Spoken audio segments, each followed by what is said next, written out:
topic is, I don't know if I had to talk about this before, is questioning the technique. And if you question the technique, is it disrespectful to the teacher? Meaning that you don't believe that it will work. Okay.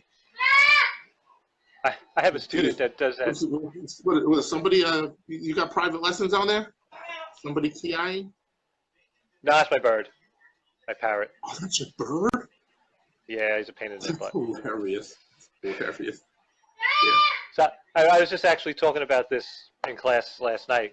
One of our guys, you show him something, and within 3 seconds, it's not going to work. It's not going to work. It's like, dude, I'm just showing it to you. You didn't even do it yet. How do you know it's not going to work? And then you have to do it to him. He's going to wind up on his ass, and then he goes, oh, maybe it does work. It's like he's crazy. It's like every time. It's like, it's not going to work. Calm down. I just showed it to you. Is it disrespectful? If you do it right away, as soon as I stop saying something, and then he goes, it's not going to work. How do you know it's not going to work? Work it. And if you have issues, then we work out the issues. There's counters to everything. There's a counter to a counter to a counter. But to say something that's not going to work, or question it right away is kind of ridiculous. Yeah. Jose just said the beginners are always like that. It's true. They have you always have the what ifs also. What if? What if? I mean, I have to be honest. I was kind of like that too. What if? What if you do this? What if you do that?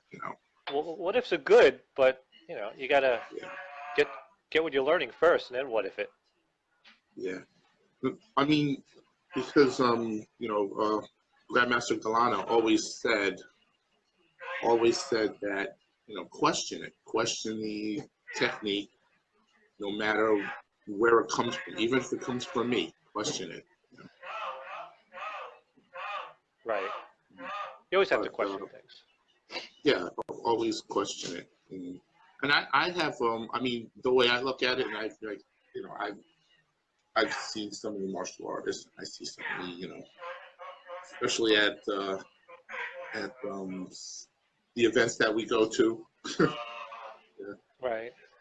And I mean, the way I look at it is, I have like a set of rules that I try to conform to, coming from principles and concepts that I know.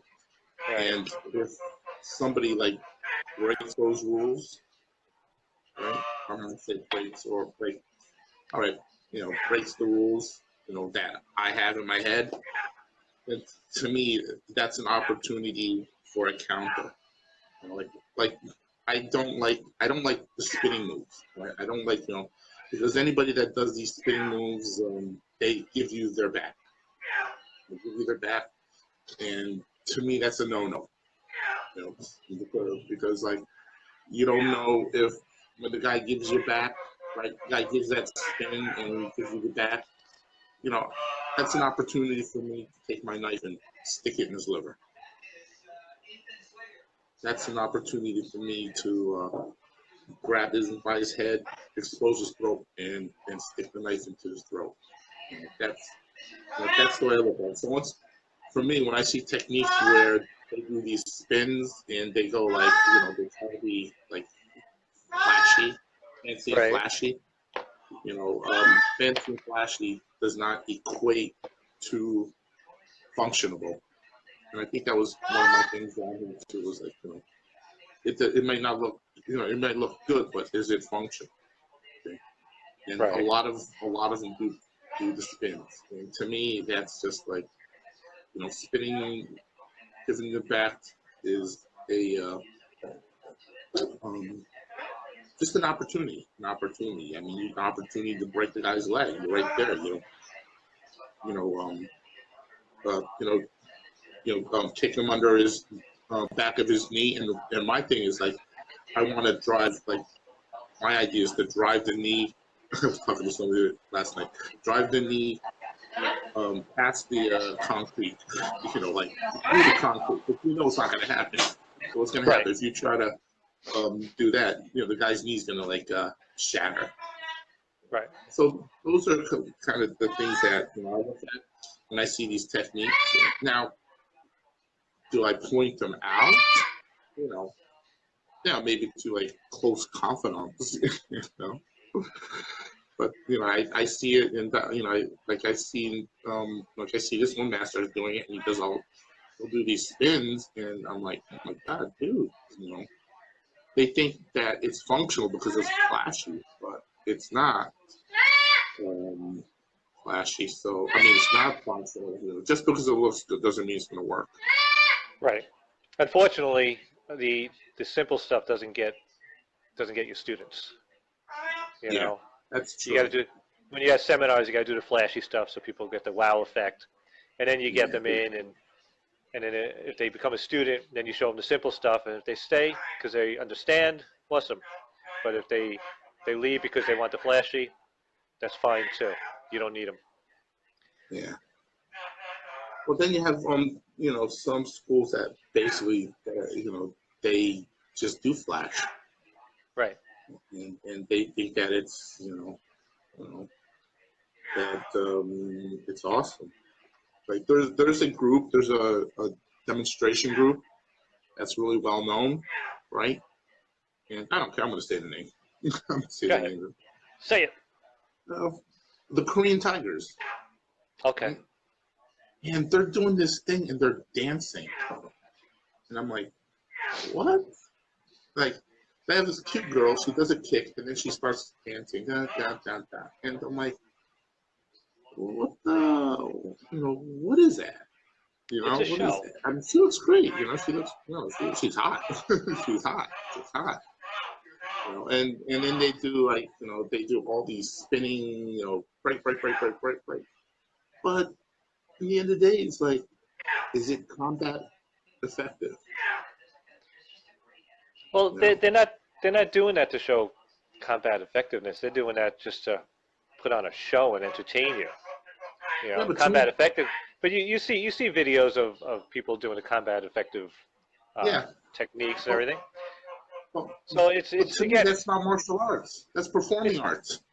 right. It's different worlds though. You know, it's not a world that Yeah, you're gonna go but to. I know, but don't advertise it as martial arts. You know? Don't advertise it as martial arts because But to me it's like, okay, there's gonna be a demonstration of martial arts, and the wow flashy stuff. To me, the wow effect is the wow functional and effective. but you're not Joe Public. You know, you're not the normal That's person true. that Yeah, that's that they're true. looking for. They're not looking to get you as a student. They'll be afraid to have you as a student. Oh man, I'd be terrible as a student.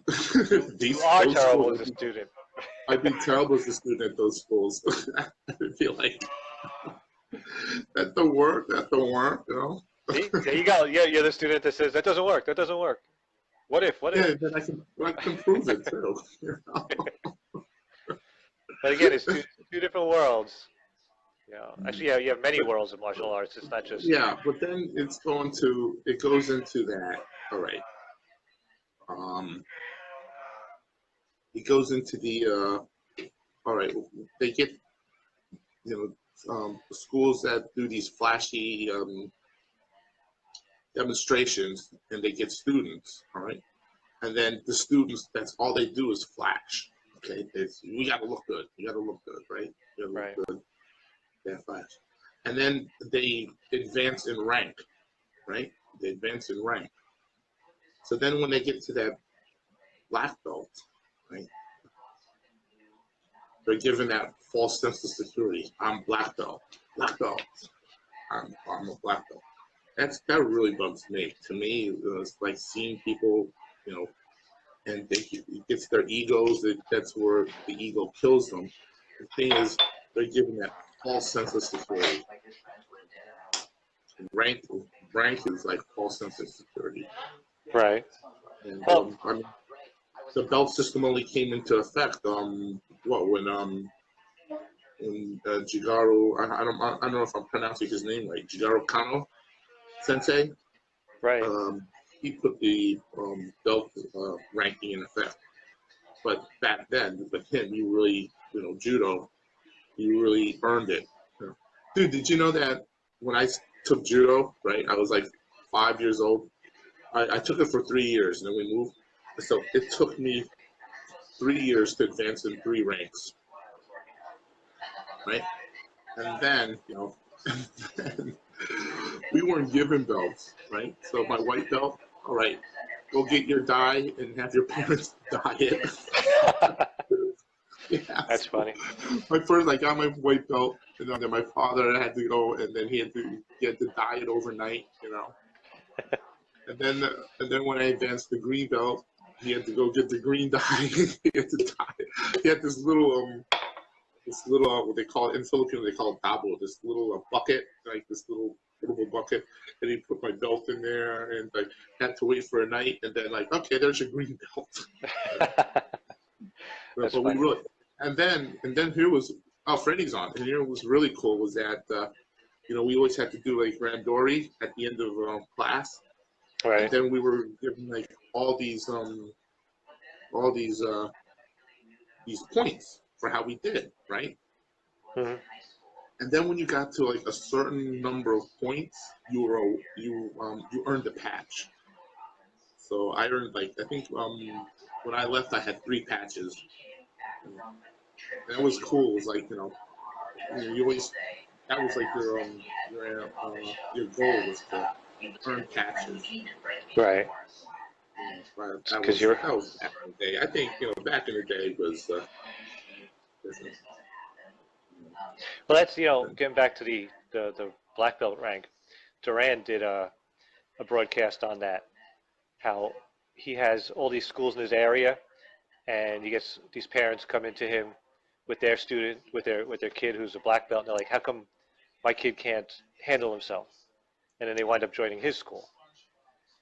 Where all the other schools are teaching nonsense, he's teaching the real thing. He says there's so many schools out there like that. He gets a lot of students Oh yeah. from other schools, other black belt students, kids, because they can't do anything.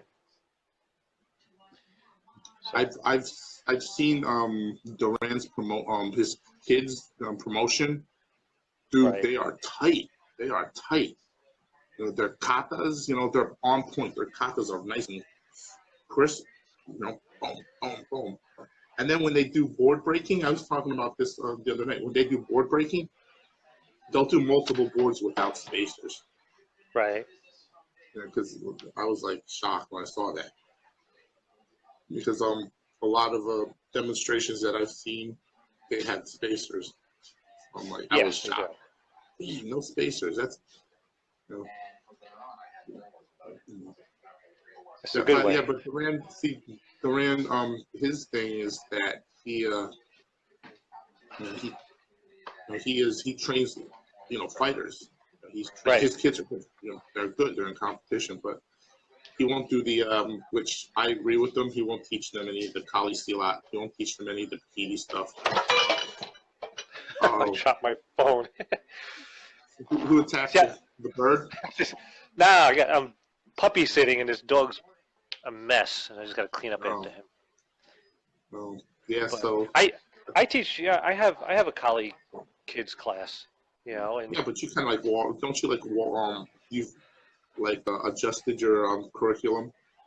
Oh yeah, I mean they're not doing what the adults do. Right? They don't want to learn knives and bolos and everything. I was like, nope, not until you're black belt. So I keep pushing it off, so it gives them a goal. But they're awesome with the sticks. They're really good. I only have a few, but most of them are also in the KMA classes, the Warang classes. Okay. So they get the best of both worlds. So when do they earn rank in each, or do you put it together? No, they earn rank in each. Oh. So they'll have different testing, different curriculums, and they wear different belts to each class. Yeah. Your KMA, is it based on the Hanando? It's based on that, yeah. I simplified a lot of things, got rid of the fancy spins, things like that.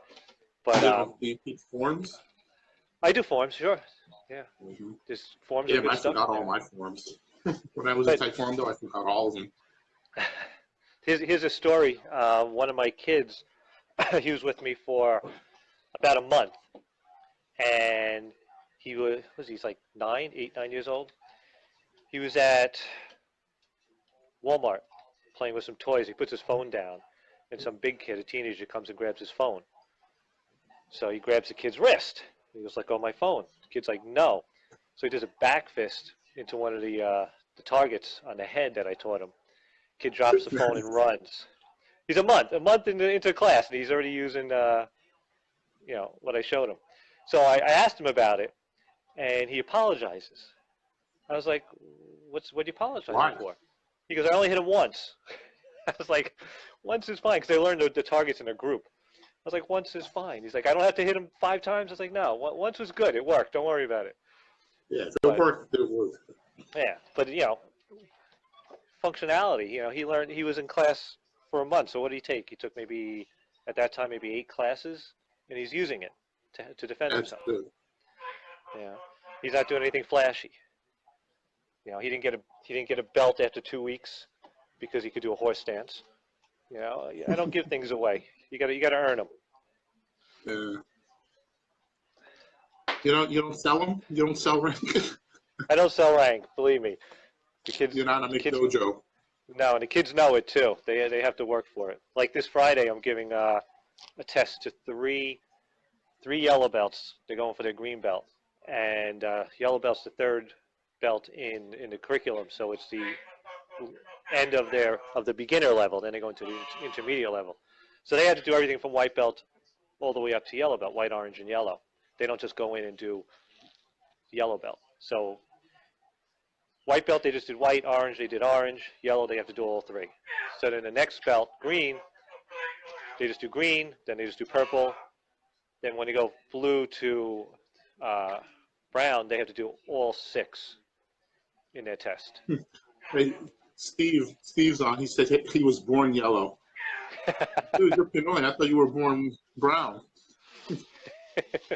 Steve disappeared on I got us. a story. I got a Falcon story for you, which is really cool. I didn't teach the guy, but it was my teacher that taught him. Right. So he goes into the Walmart. This is in South Jersey. He goes into a Walmart, or actually goes to Walmart. It happens in the Walmart parking lot, and this guy, tries to mug him. Right. And he's got a gun. The guy's got a gun. What's with Walmart? What's with Walmart? I don't know. Why is everything happening So in Walmart? he's got the gun, and and so the guy's ready to, his name is Eric. Eric was ready to give the guy his wallet when he saw that the stupid dude that was mugging him forgot to take that orange part. Those fake guns and they have the orange thing, but if you take them off, they look real. Yes. Forgot to take the orange thing off. He even posted this on Facebook. So he did a disarm. He broke the guy's. I think he broke either one of the fingers or the wrist or something. Right. And then he hit the gun and just like smacked the gun. Boom, boom, boom. Oh, I was laughing because he forgot to take the orange part off of the fake gun. I thought that was hilarious. Criminals aren't smart. Definitely not. Yeah. That's hilarious. All right. I mean, he was doing the right thing, was ready to get his wallet. And, because I always teach, if the guy pulls a gun on you and all they want is like the material stuff, Right. give it. But if they want to move you to a different area, like they say, come with me or let's go that's when you act. Because if they're going to move you to another scene, that means that they want to do something bad. Right. They want to probably kill you. Want to shoot you and kill you. So. I'm going to attempt to walk 2 dogs and continue this conversation. Wish me luck. Okay. So I might fall down. So I like your input on it, that if while showing students, and if the student right away says that's not going to work, yeah, that is disrespectful. But if if they kind of like analyze it and they don't get it,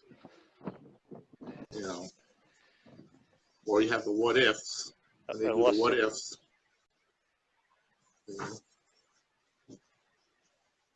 But I think it's a lot on the teacher. There we go. I think that a lot of teachers, are you still on? Yes, Because I think a lot of teachers, they would kind of like take it as not maybe, on. Okay, there you are. Hello. This isn't easy. These dogs are crazy. I was going to bring Freddie on, but he declined. He says I can listen. Can't join in. Oh, he can't join in at the moment. All right, no problem, Freddie. All right, I'm going to go walk the dog, and I will talk to you guys later. All right. Well, you going to still watch? Or, I'm going to watch. I think I'm going to see if I can add anybody. I'm going to see if I can add anybody on out here. My big dogs. No, I can't. It's not giving me the ability. I'm losing you, so talk to you later. Anyways, I'll keep this up. I'll keep this up, and yeah. Take care, Tom. Tom, thank you for coming on and giving us your a lot of input. So, anyways, yeah, everybody. I know that we kind of like veered a little around the subject, and there was a lot of things going on, other about, or other that we talked about, but Richie. I got Richie here. Richie is a Gracie Jiu-Jitsu practitioner, and he's also the president of the Gracie Jiu-Jitsu fan club. He has a shrine of Elio Gracie in his house. So anyways, all right, I'm going to sign off, everybody. Please be safe out there. Just